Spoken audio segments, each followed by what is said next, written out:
Hey, this morning we are working with what we're afraid of with leadership coach Kendra Reddy. She has tips on how to get past that four-letter word, fear. And actually fear, like, we do need it. We do need it. Yeah, it is a part of the range of human emotions. So we don't have any control over whether fear shows up or when it shows up. We just have control over how we work with it when it does show up. And it's a very primitive survival mode. Yes. It tells you, like you were saying before, oh, that's a saber-toothed tiger, or that water is really deep, or, you know, modern day life. That's why you kind of look both ways before you're going to step out into the middle of the street. Yeah. Fear is a very specific job. It's designed to keep us safe, and in order to do that, it needs to get your attention very, very quickly, and so it does that in a really uncomfortable way. You know, you seize up, you hold your breath, your heart rate speeds up, but it's not necessarily meant to be where you respond from. It's just meant to get your attention. Okay, so after it's got our attention, yes, what should we be doing? Yeah, so what should we be doing is, if we can, pause. In a real, true life or death saber-toothed tiger situation, fear is gonna just have you in motion before you even have time to think. But fear, because it is so primitive, it doesn't understand the difference between a 10-level threat and a 2-level threat. So the best thing to do is to just pause and acknowledge, oh, fear's here right now. How do I want to respond? Is it a 10? Is it a 2? Is it a 5? And give yourself more options. That already starts to give the fear a little bit more room to breathe, and you literally start to widen your options, your vision. Okay, so common fear, public speaking, going in front of strangers, meeting new friends kind of thing. So how do you kind of widen your options with that? Yeah, great question. The first thing I would say is just, again, acknowledge there's a little bit of discomfort here, and to then also think about, well, if I'm not going to be afraid, what's the impact I want to have instead? What might I have to contribute?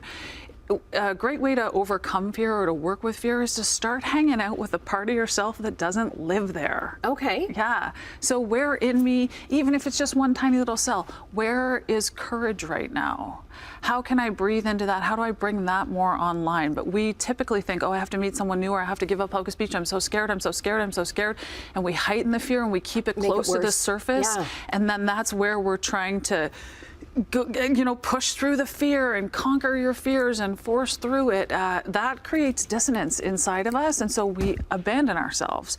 But if we can just say to ourselves, okay, this is a scary situation, and I'm about to go do a public speech or meet someone new, I should be a little activated or alive. And so how do I want to make that work for me? How do I want to organize myself around this instead of trying to pretend that I'm not scared or that this isn't, because that just, again, it creates this inauthenticity and this dissonance. Yeah, and maybe even like telling your coworkers, telling your friends, and you'll find out, oh, they're afraid of the same things. Tell on yourself is a great, just cop to it. I'm a little bit nervous right now, and I'm still here, and I'm still showing up, especially in front of an audience. Audiences love that. They're cheering you on. Okay. For sure. What about, you have your own anecdote here about rollerblading. Yes, or roller skating. Roller derby. Yeah, I'm a roller skater, and I'm in it for the roller disco and the dancing part of it. And there's a set of skills that go with that. And to get really good at those skills, the best way to do it is to take roller derby, which is a lot more aggressive. It's a game. There's bumping, there's hitting, I was afraid of it, so I thought, oh, I'm going to sign up. I'm going to take a boot camp, and I'll learn the skills progressively. It'll be gentle. It'll be perfect for me, and then I can just go do the thing that I want to do, which is roller dance. So I did the boot camp. It was fantastic, and I showed up on the very last day, and I realized as I walked into the rink, oh, we're going to play a scrimmage. We're going to play a game. I might get hurt. Yeah, and I was like, I haven't even really been paying attention to the rules because I'm just here for the skills. And originally, I was like, go leave. Has anyone seen you? Can you just leave? And just, but of course, everyone's like, hey, you're so, and I was busted, and I'm like, I can't get out of this. I don't want to let my team down. They're handing out wristbands. And so I had to just kind of roll around a little and talk myself off the ledge. Kendra, you know these skills. You've been here for 8 weeks. It's just a practice game. No one's judging you. There's no real hard hitting. Just try. Just try it. And then if you don't like it, you can leave.